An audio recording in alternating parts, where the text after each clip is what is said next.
Hello guys, welcome to my channel biology care point. तो आपका biology care point में स्वागत है। और मैं राखी कुमारी आप लोग को बायोलॉजी पढ़ाऊंगी।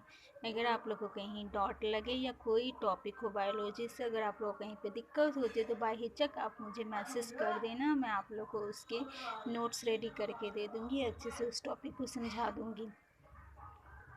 तो बेसिकली बहुत सारे ऐसे बच्चे होते हैं जो लॉकडाउन में पढ़ नहीं पा रहे हैं और एग्ज़ाम डायरेक्ट सिर पे आ जाएगी, क्योंकि अभी तो कुछ बोला नहीं जा रहा, पर डेट निकालेगा तो उसके एग्ज़ाम बहुत जल्दी होने स्टार्ट हो जाएंगे।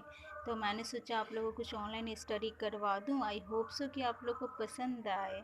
और जो बच्चे एफर्ट नहीं कर सकते हैं या वो सही से शिक्षा नहीं ले पा रहे हैं, वो मेरे चैनल को ज्वाइन कर सकते हैं।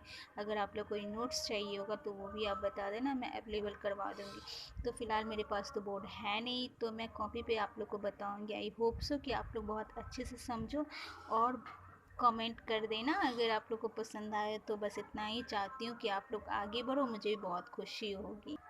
तो मैं स्टार्ट करने वाली हूँ द लिविंग वर्ल्ड। तो आपको द लिविंग वर्ल्ड में पढ़ना है living world, biological classification, plant kingdom, animal kingdom. आप जिस साइंटिस्ट को देख रहे हैं, उन्होंने लिविंग वर्ल्ड के बारे में बहुत सारी चीज़ें जानकारी की थी। तो इनका नाम है अर्नेस्ट मायर। इनका जन्म 5 जुलाई 1904 में हुआ था, जर्मनी में। इनको डार्विन ऑफ 20th सेंचुरी कहा जाता है, क्योंकि इन्होंने बायोलॉजी के बारे में बहुत सारी जानकारी दी थी। ऑरिजिन ऑफ स्पीसीज, डाइवर्सिटी, सबके बारे में बहुत कुछ बताया था। तो इन्होंने दिया था लिविंग वर्ल्ड। बस आप इतना याद रखना, ठीक है। तो आपको लिविंग वर्ल्ड में क्या सब आता है, आज मैं उसके बारे में कुछ बता रही हूँ। तो देखिए, it is a unique complex organism of molecules that express itself through the chemical reaction which lead to. अब क्या होता है, एक कम्प्लेक्स ऑर्गेनिज्म होता है मॉलिक्यूल्स का, जो एक्सप्रेस करता है केमिकल रिएक्शन। तो उसमें क्या क्या पाया जाता है, ग्रोथ, डेवलपमेंट, रिस्पॉन्सनेस, एडाप्टेशन, रिप्रोडक्शन। अब आप जानते हो कि मौत का जो होता है कम्प्लेक्स होता है, क्योंकि ये देखिए, ये क्या होता है कि हम कार्बोहाइड्रेट, प्रोटीन्स, विटामिन सब खाते हैं। तो ये क्या होता है, डायरेक्ट हमारे माउथ में नहीं जाते, ये छोटे छोटे पार्टिकल्स में टूटते हैं। तो ये क्या होते हैं, कम्प्लेक्स और मॉलिक्यूल्स होते हैं, जो कि वो सिंपल मॉलिक्यूल्स के टूट के वो हमारे बॉडी में जाते हैं। तो इसी तरह हमारे ग्रोथ जो होते हैं ना, वो उसी प्रकार के होते हैं। तो पहले जो हमारा ग्रोथ होता है ह्यूमन का, फिर डेवलपमेंट होता है, रिस्पॉन्सनेस होता है, एडेप्टेशन, रिप्रोडक्शन। अब ये आगे आपको पढ़ना है उसके कैरेक्टर।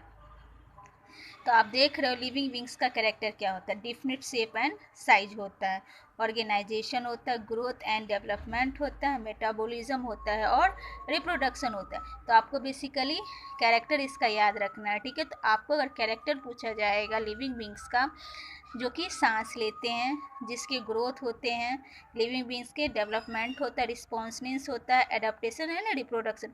अब ग्रोथ देखिए क्या होता है, ह्यूमन का ग्रोथ बहुत अच्छे से होता है, एक लिमिटेशन तक होता है। डेवलपमेंट भी उसका होता है, रिस्पॉन्सनेस, उसमें फीलिंग्स होती है, वो एक दूसरे को महसूस करते हैं। एडाप्टेशन, अब क्या होता है, ह्यूमन मीन्स क्या होते हैं, एक जगह से दूसरे जगह जाते हैं, उस चीज़ को बहुत जल्दी क्या करते हैं, अडेप्ट कर लेते हैं। रिप्रोडक्शन, मेल और फीमेल जब आपस में मीट करते हैं तो उसको हम क्या कहते हैं, रिप्रोडक्शन कहते हैं। तो आपको अब लिविंग बींग्स के बारे में बस इतना याद रखना है कि इसके क्या होते हैं, शेप और साइज डिफिनिट होता है। इसका ऑर्गेनाइजेशन होता है। आप जानते हो कि टिश्यू क्या होते हैं, टिश्यू एक छोटा सा टिश्यू होता है, वो क्या करते हैं, धीरे धीरे अपने डिवीजन करते हैं। ग्रोथ होते हैं, डेवलपमेंट होते हैं, मेटाबॉलिज्म और रिप्रोडक्शन। तो बेसिकली रिप्रोडक्शन के बाद हम आते हैं होम्योस्टैटिक्स, कॉन्सिनेंस, एडाप्टेशन, रिपेयरिंग, रीजनरेशन, एजिंग और डेथ। तो आपको बेसिकली यहाँ तक आपको याद रखने हैं कि ह्यूमन बींग्स में क्या क्या होते हैं। अब देखिए हम यहाँ पे आते हैं, definite shape and size. Living organism having definite shape and size which due to these properties living organism are called the morphos। अब क्या होता है लिविंग बींग्स, तो क्या होता है, living organism has definite shape and size which narrow changes.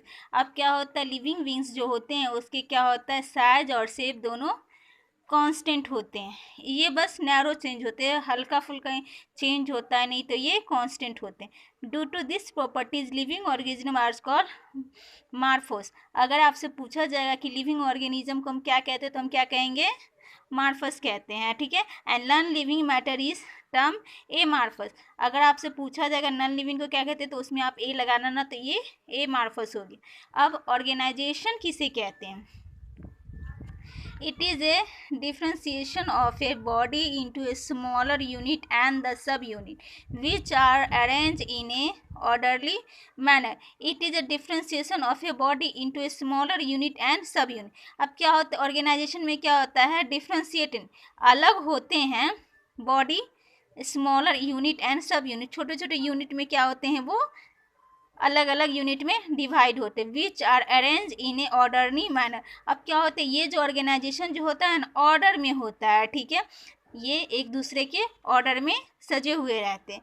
Due to presence of organisation in a living beings is called organisation. अब क्या होता है, living beings, presence of organisation of living beings is called organism.